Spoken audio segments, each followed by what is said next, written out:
Welcome back to another video. Well, another weekly roundup.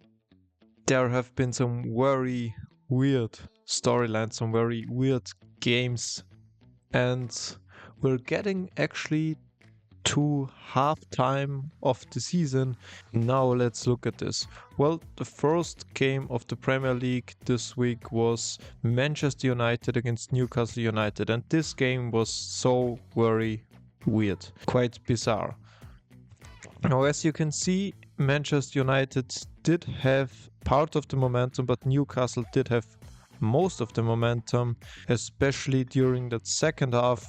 They created about the same XG. Newcastle had 6 shots more, but that doesn't tell you the whole story. If we're looking at further stats, especially during that second half, you have 76% possession of the ball. Newcastle attacked throughout the whole game. It felt like a complete and utter domination for them. And even in the first half, they had 57 to 33% possession. It was a complete different first to second half. It felt like United had a foot in the game, or a foothold in the game in the first half, but in the second got completely dominated, but still won. And that's not the only game this weekend or even throughout the last few weeks that this kind of thing happened. Now, Manchester United didn't play that well. They played okay. Saint Laments, decent performance, 3 saves, even got the player of the match on FootMob. Patrick Dorgo was actually quite good. Got a goal, very nice volley for that goal. Adds another GA to his tally. He had like an assist a week ago already, so good for him. Bugatti actually is 7.8. You don't see that very often. This doesn't reflect the game right here. I can say that because they were not this good. Lisandro Martinez, by the way, he had a good performance, but otherwise they were completely dominated. One of the better players on Newcastle side was Lewis Hall. Most duels in the match won, hit the woodwork 1 times, had the most dribbles completed in the match as well. He was very active throughout that game. Same with Malik Chow, who also had a shot. Scored a few weeks ago, actually 2 headers I think he scored. As you can see from the strikers ratings, they weren't really in the game. Substitutions didn't make it much better from that side. They couldn't convert anything. Out of the 16 shots, they just couldn't convert anything into a goal. Tonali, as always, good game. Never drops below a 7 out of 10. Very consistent. Sonia, I quickly want to touch on. This guy here, he just plays with his head down, it feels like a lot of the times. He's a fantastic dribbler, won the most duels in the match as well. But if he can get up his end product, the last pass or the shot, then he would be one of the best players in the league, because this guy as a dribbler, fantastic. Newcastle basically couldn't get the ball off him 90% of the time this game. So still a very, very weird game, which now puts Manchester United on 6th actually and Newcastle on 14th, which looks a bit strange, but you see between those two there's only a 6-point difference. So Newcastle play Burnley next and United play Wolves next. Should be a win for both of those teams. Now another game we quickly want to touch upon is this one. Nottingham Forest against Manchester City. Personally, this game was also quite a weird one because City weren't that dominant. If you look at the stats of the first half, yes, they had more possession, yes, they created a bit more XG, but overall there weren't that many good chances in the first half. Forest could have taken something from this game. It's just that in the second half, yeah, another show from Ryan Cherky, who we will talk about in a few moments, and decent enough with 0.5 expected goals from Nottingham Forest, 5 total shots, 1 big chance. 2 shots on target compared to City's 10 shots in the second half, 5 shots on target, also one big chance. You have to say this guy definitely the player of the match. Created the most chances, had a goal and an assist. So another maverick performance City actually needed, because Erling Haaland, he wasn't in the game. He had 2 shots, yeah, but couldn't convert any. And yeah, even if he has an off day, you can always rely on either Foden or Cherky or both of them to perform. So it's not the worst thing in the world that Haaland didn't perform today. Now, Haaland even had the least amount of touches of any outfield player to play 90 minutes. So you see, he wasn't in the game. And Elliot Anderson, yeah, decent performance as always. Or I should say good performance. Nottingham Forest's best player this season. A price tag of 100 million actually to get him off Nottingham Forest. Hutchinson, very good performance. Very good dribbler. Created chances for them. Was the most dangerous player I thought for Nottingham Forest, and a nice goal for him. Igor Jesus, he created a lot of trouble for the City defense. Had a nice assist for that Hutchinson goal. Very good goal, by the way. Very good assist for that drop kick for Hutchinson for that one goal, for the 1-1. Just 6 minutes after Reinders scored the first. Second game in a row to actually score. Second Premier League game in a row. Very good assist from Cherky, that through pass to score that goal right there. XG actually 0.4 because it was a very good chance. It seems like Tijani Reinders' form is finally going up, hopefully for him, because he was one of the best players in Serie A last season before he came into City. Yeah, Nico Gonzalez, good performance as always. Because of him, nobody talks about the fact that Rodri is out. Shows you how good he's been. Kind of Rodri 2.0 for City. And with 18 games played, Manchester City is on Arsenal's ass, only 2 points behind. They could very well win this title if they keep playing like this. They're playing Sunderland next on 1st of January away from home, so not the easiest game. They won against Sunderland 3-0 a few weeks ago. That was at home though, so Sunderland are gonna have the home advantage. Actually, for Sunderland, there are not that many players at AFCON, so most of their squad will be available, except for the injuries. Now, Nottingham are playing Everton. Almost a must win because they're only on 18 points. They want to push their points tally to 21 then, so they're potentially 8 points off the relegation zone. Leeds also here on 20 points. Even Bournemouth, Newcastle, Brighton. It's still very close at this part of the season. As you see, 16th all the way up to 8th, a 6-point difference. And from 17th all the way up to 5th, it's only an 11 points difference. So even there, a battle for, you want to say, the midfield of the table. Mid-table is very open still.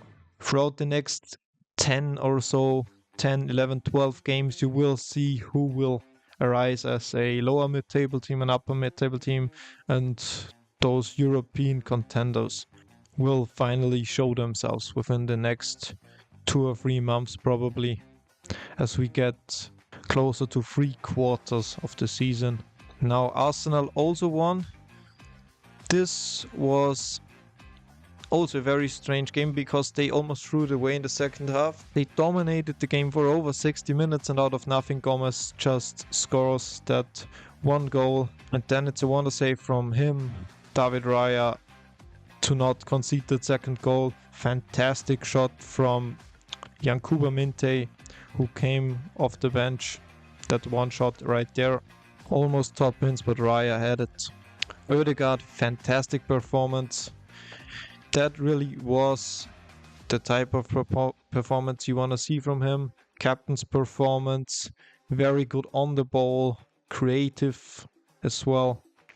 Created the most chances throughout the game. One player of the match, got a goal.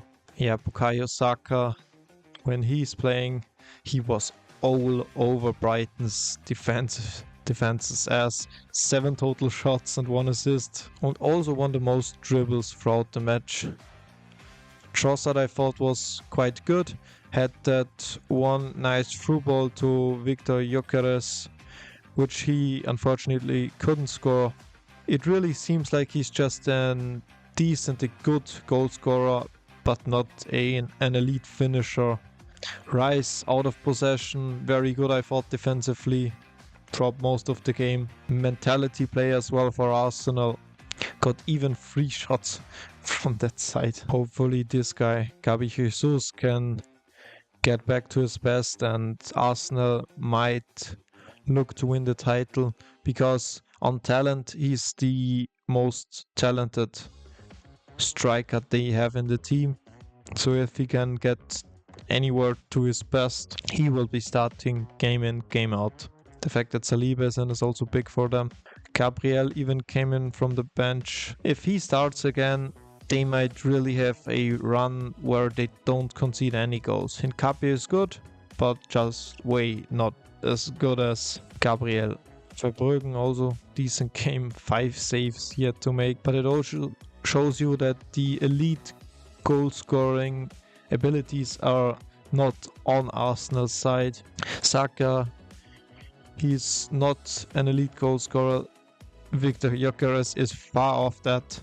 Trossard is a very important player for them, but also not an elite goal scorer. So maybe this guy will turn out to be the consistent goal threat they need throughout the second half to get them over the line and win the Premier League title. Arsenal are now still on first with just 2 points clear of Man City. They play Villa next though, at home though, so they definitely should win this game, especially because Villa were dominated by Chelsea.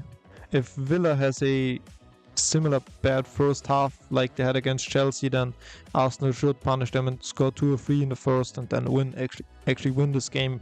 Yeah, the Premier League title race is heating up, guys. Yeah, Brighton are now pushed down to 13th actually. I think I had them on 8th in my predictions, so they need to get some points on the board. Now Liverpool also had quite a shaky performance, best seen by the fact that they conceded 1 XG against Wolves, only created 1.5, but Wirtz grabs the first goal just a minute after Gravenberch opens the scoring for them, and Santiago Bueno equalizes for a 2-1. Now problem is Wolves may have had a decent game, but it's still no points for them and they're still on 2 points after 18 games, which is absolutely horrible. Gravenberch, fantastic performance, grabs a goal. He will be needed if they want to be at least in the top 4 race. Same for this man right here. Won the player of the match, won the most dribbles, created the most chances and won the most duels in the match. Florian Wirtz, fantastic performance from him, first goal.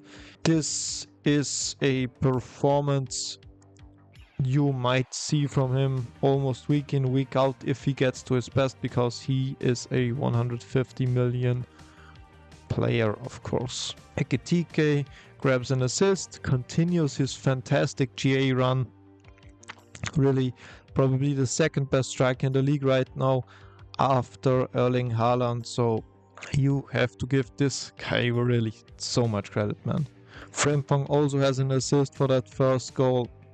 This guy might also get a good run of form since Mo Salah is out for AFCON. And now for Wolves, well, it's just hopeless, honestly. Jürgen Strand Larsen has been a shadow of his former self since Konya and Ait Nuri left for United and City in the summer. He doesn't look half the player he was last season. I think he had 13 goals or something like that, maybe 14. Well, Liverpool 4th with 32 points. And next game against Leeds, they won the last 3, so decent run of form. Even though it's not super convincing from them yet, they should, especially be with that team and that quality they have on paper, be in the top 4 race at least. And Wolves, yeah. United next. Guys, put the fries in the bag. Chelsea, Aston Villa. Oh, this was the epitome of weird games this week. Look at the momentum throughout the first half. It's all Chelsea. And after 60 something minutes, Villa get a foothold in the game. Now the expected goals is 2-1 for Chelsea, 14-11 shots for Villa, and weirdly 2-5 big chances for Villa. They all created that in 30 minutes, 2 goals within that 30-minute stretch from the 63rd to 90 plus. Well, João Pedro opens the scoring in the 37th minute after a good corner from Reece James. He just touches the ball, I think, with his thigh, goes off his thigh or knee, and drops in because in that chaos, Emiliano Martinez probably didn't see the ball that well and it bounced in. Very stupid goal to concede for him, for one of the best keepers in the world. But Villa bounced back in the second half with a super sub. So maybe he is the man to be included as the backup striker for Harry Kane next World Cup. Ollie Watkins, 2 goals, 8.9 rating, 4 total shots. They really missed him. They really missed a competent striker. Aston Villa relied on Morgan Rogers a lot throughout the last games. It's not been his best season, Ollie Watkins, but if he can kind of take this game to get his form back on track, then you still have one of the best strikers in the Premier League on his day. Fred in behind, really good counter-attacking striker, Ollie Watkins. Tielemans grabs an assist today. Very good performance as well from the playmaker. It's weird for Chelsea because for me, João Pedro, decent striker, but he's not a killer striker, an elite striker. Because if you put Ekitike, Voltemade, Watkins or Haaland in a starting 11 in any Premier League team, with that amount of chances he has, they have 10 plus goals already. He's on 6. And he should already be on like 10 goals, but he just misses a lot of chances. And it's crazy that we now say this, that he's an average striker because he had such a red hot start to the season, even before then at the Club World Cup. 2 goals in the semis and a very nice chip against Donnarumma in the final against PSG. So Palmer came in after he recovered from injury last week, I think, or the week before that. Still doesn't look like his old self though. He needs to get back on track as well. Chelsea play its best football when this man is on form, and he's not yet. Sanchez, decent performance, had 6 saves actually, prevented 0.95 goals, conceded 2, but still got a 7.6 rating. Says a lot about this defense in the second half. Reece James wasn't bad, Cucurella wasn't bad, they were both good, but the centre backs, Chalobah and Badiashile, really had problems, especially with Watkins after he came in the second half. It almost felt like those two were burned out, didn't have any more gas in the tank. Also for Chelsea, they should have brought in a defender much earlier. Maybe get in Reece James as a right centre back and then Gusto as a right back. Jamie Gittins didn't do much from the bench, same as Liam Delap. Estevao should have maybe been put on earlier. The best 101 dribbler in Chelsea. They probably should have switched in both centre backs, which is kind of crazy. But Tosin and Fofana would have given them some fresh legs against Watkins, especially after he came in the second half. So even Sancho, man, he gave them some problems. He looked better than Buendia. Buendia, who is a absolute fantastic super sub, but it's just not that good. His performances drop when he starts. Amadou Onana, his substitution was also very important. Second most important after Watkins. Gave them some physicality, gave them some stability in midfield. Also a big reason why they won the second half. The substitutions from Maresca, not so good. Estevao too late, Gusto probably too late, should have brought on another central defender. Chelsea are now on 5th in the table, and recent form, 2 draws, 2 losses, only 1 win. Next game against Bournemouth. Yeah, Chelsea are just inconsistent. Goldbridge actually said he thinks that Chelsea lack leaders in that team. Maybe they do. Palace Tottenham, also another game I watched this weekend. To me, it's crazy that they've got 2 19-year-olds in midfield and they play so well. Archie Gray and Lucas Bergwall. Where have they come from? They've only been here for like a few months. First introduced, I think, last season. Very good game from those two. And they don't look as dull as someone like Painho, for example, because they're very good on the ball, both of them. Kevin Danso had a good game. Same as Mickey van der Ven. They had so many headers to clear. There were so many high and long balls played into them, into the path of someone like Mateta. They even tried to find Nketiah with long balls, but the Tottenham defense got rid. Richarlison, player of the match, won the most duels, had actually 2 offside goals, unfortunately. That's why it's only 2 shots, because the others don't count the shots because they were offside. Left this match with 3 goals, but very decent performance. Lucas Bergwall, by the way, get well soon again. Left with an injury. Tottenham, even though they won, and this might sound very positive, didn't create much throughout the game if you're looking at stats. Throughout the first half, only 3 shots, 1 on goal for Tottenham, and 9 shots and 2 on target for Crystal Palace. 1 big chance each. Second half, 6 to 5 shots. Tottenham were more efficient than, not super efficient, but more efficient than Crystal Palace, and that's why they got the win here. Also another game where actually Crystal Palace dominated the game, but Tottenham won. And this happened, as I said, multiple times this weekend. This happened in the Manchester United game, this happened in the Chelsea-Aston Villa game, and this also happened in this game. So this happened in 3 of the big games this week. One team dominates and the other actually wins, which now puts Tottenham at 11th and Crystal Palace at 9th. They've lost their last 3 games but are still on 26 points. Shows you how well they've actually done this season, Crystal Palace. And Tottenham are now the quintessential mid-table team, it looks like. Now for the Premier League, we've got 1 more round, or half a round. It closes out this calendar year, and on 1st of January the other 4 games are being played. Games to watch out for: Chelsea, Bournemouth, definitely. Arsenal, Aston Villa is a big one. And Liverpool, Leeds, maybe you could say, because you really don't know who's going to win this game. This could also turn out to be a draw. And Sunderland, Man City, obviously. Now with Serie A, real quickly, the round isn't yet finished. This match date, Roma still playing today.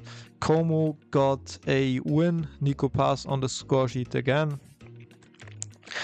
The best player in the Serie A probably right now, 8.9 rating, completed the most dribbles in the match, scored a goal. Yeah, such a steal that Real Madrid is gonna get him back for just a few million. Como are now on 6th in the table, only 3 points behind Roma and 5 behind Juventus. Definitely a team that could make your Europa League this season. Pisa against Juve. Juve with another win. Kalulu and Yildiz. Yildiz, by the way, also one of the best players in Serie A right now. Completed the most dribbles, was the most accurate passer with 97% to play 45 minutes or more. Got, 36 out of 37 passes.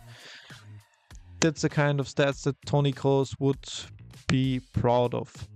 Now, Juve with another win, as you already seen, move up to the 4th Champions League spot. Roma with a win today can get to 33 points and actually overtake Juve.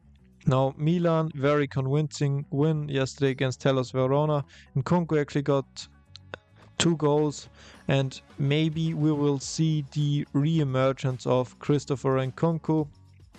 Got player of the match yesterday, even though he had the least amount of touches for any outfield player that played 90 minutes.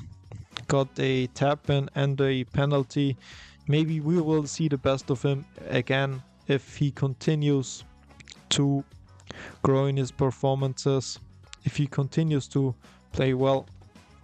You know, Leipzig and Kunku was a beast.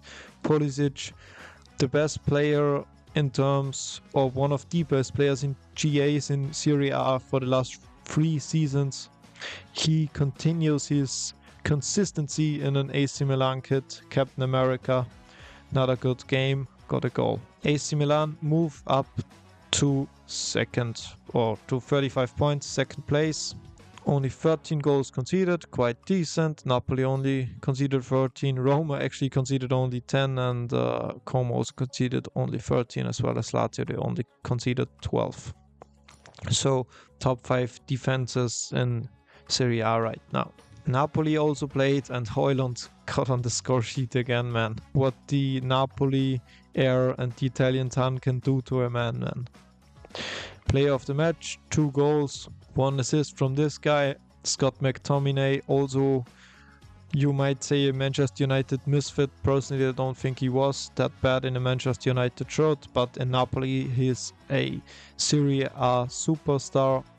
Napoli on 3rd place still, only 2 points off Inter, who I do think, like Milan, Napoli and Inter, they do still have a game in hand compared to Juve, for example, because these 3 were at the Supercoppa Italiana in Saudi, so they had to postpone a game.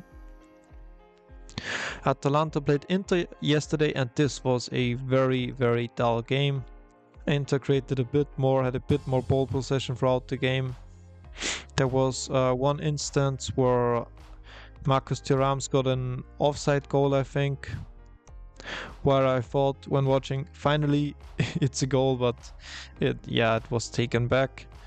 Lautaro Martinez finally got a goal in a, wanna say, big game for Inter, because normally he's ghosting in big games. Player of the match.